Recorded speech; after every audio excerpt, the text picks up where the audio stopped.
Hello नमस्कार सत श्री अकाल अस्सलाम वालेकुम। कैसे हैं जनाब? सबसे पहले भारत के सभी वतन परस्तों को, सभी उन लोगों को जो तहे दिल से दो तरफा सेक्युलरवाद में यकीन करते हैं, उन्हें डॉक्टर सैयद रिजवान अहमद की तरफ से ईद की लाख लाख शुभकामनाएं और लाख लाख करोड़ों करोड़ों मुबारक। अब वो बात अलग है कि रमजान की ईद की इस साल वाट लग गई, और वो भी बात अलग है कि बहुत से लोगों को वाट लगने में ही मजा आता है। लेकिन मैं बड़ा कंफ्यूज हूं। कंफ्यूज इसलिए हूं कि संबल के सीईओ साहब ने एक बयान दिया था जिस पर हमने एक वीडियो भी अपलोड किया था।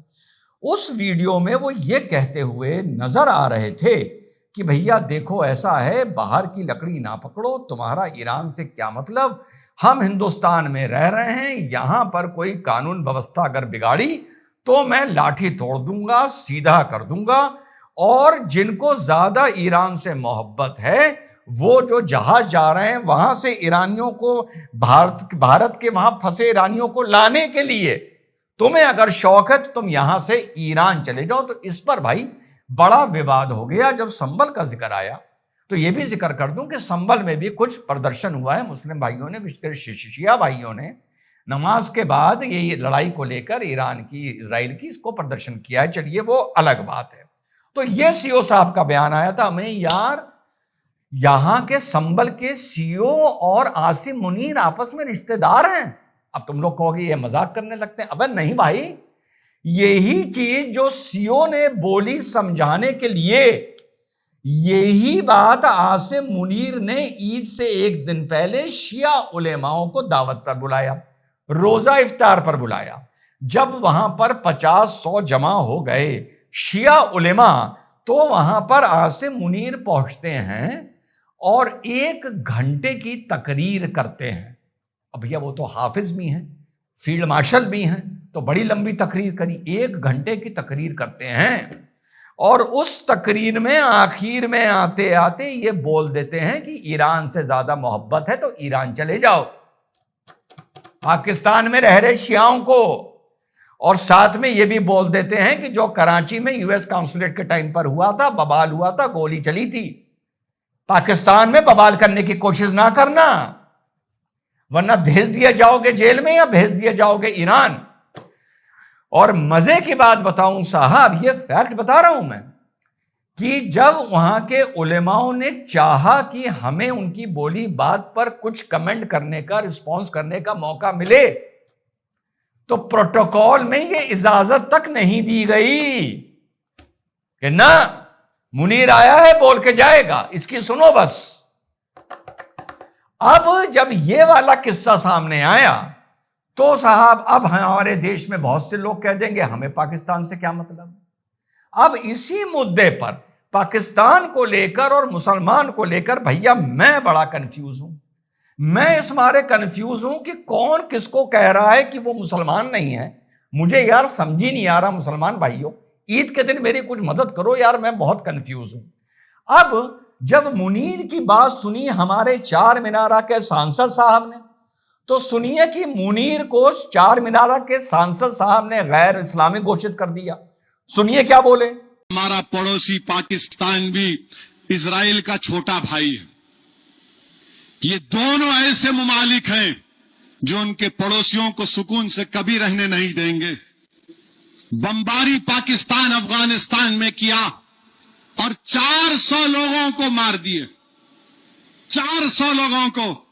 ये पाकिस्तान बड़ा दावा करता है, नहीं नहीं इस्लाम, अरे कहे का इस्लाम, तुमको इस्लाम का अलिफ नहीं मालूम। इन्होंने मुनीर को गैर इस्लामिक ईद के दिन घोषित कर दिया, ईद से एक दिन पहले।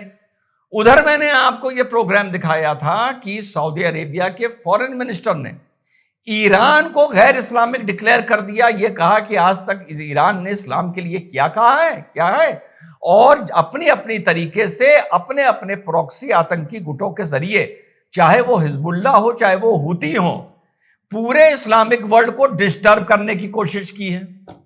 तो सऊदी अरेबिया ने ईरान को गैर इस्लामिक घोषित कर दिया, ओवैसी ने मुनीर को गैर इस्लामिक घोषित कर दिया।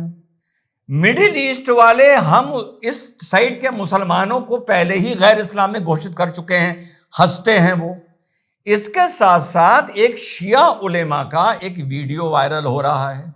उस वीडियो में वो शिया उलेमा अपनी जो तकरीर कर रहे हैं, बयान कर रहे हैं, उसमें वो ये बता रहे हैं कि भाई देखिए, हमारे हिसाब से फलाने राइटर ने, थियोलॉजिस्ट ने ये लिखा कि भैया सुन्नियों को इंसान मान लिया जाए, हाँ हाँ, और दूसरा ये लिखा कि बिल्कुल कुत्ता सुअर बंदर मान लिया जाए।